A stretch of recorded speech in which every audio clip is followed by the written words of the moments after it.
Kaleshwaram project बदूनवानी मामले की CBI जांच की जाए। बीजेपी के कौमी नायब सदर डी.के. अरुणा का मुतालिबा। बीजेपी के कौमी नायब सदर डी.के. अरुणा ने आज हैदराबाद के रियासती बीजेपी दफ्तर में एक प्रेस कॉन्फ्रेंस की। इस प्रेस कॉन्फ्रेंस से खिताब करते हुए डी.के. अरुणा ने बीआरएस और कांग्रेस में साजबाज का इल्जाम आयद किया। डी.के. अरुणा ने कहा कि साबिक बीआरएस हुकूमत कालेश्वरम प्रोजेक्ट के नाम पर करोड़ों रुपयों की बदउनवानी की है, जबकि मौजूदा कांग्रेस हुकूमत इस बदउनवानी की तहकीकात के लिए जुडिशियल इंक्वायरी कहकर सिर्फ वक्त जाये करने और केसीआर को बचाने की कोशिश कर रही है। उन्होंने कहा कि इस मामले की अदालती तहकीकात नहीं बल्कि सीबीआई जांच की जानी चाहिए। डी.के. अरुणा ने कहा कि प्राणहिता प्रोजेक्ट का नाम और डिजाइन तब्दील करके सरकारी खजाने के करोड़ों रुपए ट्रप लेने का केसीआर पर इल्जाम आयद किया और मौजूदा वजीर आला रेवंत रेड्डी पर केसीआर को बचाने का इल्जाम लगाया गया।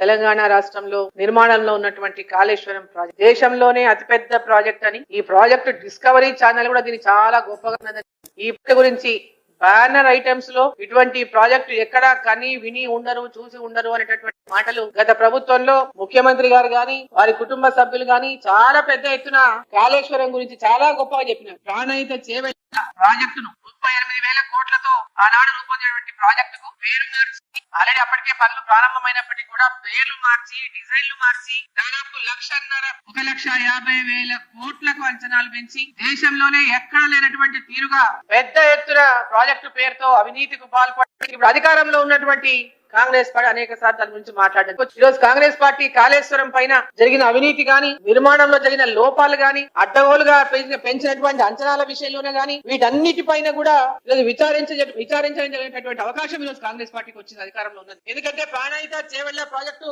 అప్పుడు ఉన్నటువంటి కాంగ్రెస్ ప్రభుత్వం హయాంలోనే దాన్ని ప్రారంభించడం జరిగింది. వైఎస్ రాజశేఖర రెడ్డి గారు ముఖ్యమంత్రిగా ఉన్నప్పుడు మరి ఈ రోజు గతంలో అనేక సార్లు విమర్శించిన ప్రాణహిత చేవెళ్ల పేరు మార్చిండ్రు, దాని డిజైన్లు మార్చిండ్రు, దోపిడీ చేసిన మాట్లాడినటువంటి కాంగ్రెస్ పార్టీ గాని ఈ రోజు ఉన్నటువంటి ముఖ్యమంత్రి రేవంత్ రెడ్డి గారు దాని గురించి మాట్లాడడం జరిగింది అనేక సార్లు. ఈ రోజు వారు హైకోర్టు న్యాయమూర్తితో విచారణ జరిపిస్తామనడం అనేది చూస్తుంటే వారికి ఈ యొక్క విచారణ పేరు మీద హైకోర్టు న్యాయమూర్తితో విచారణ అంటే కాలయాపన తప్పితే కాలయాపనతోనే గడిపేద్దామనే ఆలోచన ఉందా అనేటటువంటి అనుమానం ఈ రోజు రాక మనదు. నాకు తెలుసు కోర్టు వ్యవహారాలు అంటే అవి వెంబడేటటువంటి పరిస్థితి ఉండదు, ఎంత సమయం పడుతుందో మనకు తెలియదు. అది రేవంత్ రెడ్డి గారి హయాంలో అది ఆ విచారణ పూర్తి అవుతుందా కూడా లేదనేటటువంటి అనుమానం కూడా వ్యక్తం చేయాల్సినటువంటి అవసరం వస్తుంది. కాబట్టి మేము డిమాండ్ చేస్తా ఉన్నాం, మా రాష్ట్ర అధ్యక్షుడు కూడా డిమాండ్ చేసినారు కిషన్ రెడ్డి గారు, దీనిపైన సిబిఐ విచారణ జరిపించండి. గత ప్రభుత్వం సిబిఐ మన రాష్ట్రానికి రావద్దన్న తిరిగి జీవో ఇష్యూ చేసింది. ఎందుకంటే వాళ్ళు చేసినటువంటి అవినీతి పైన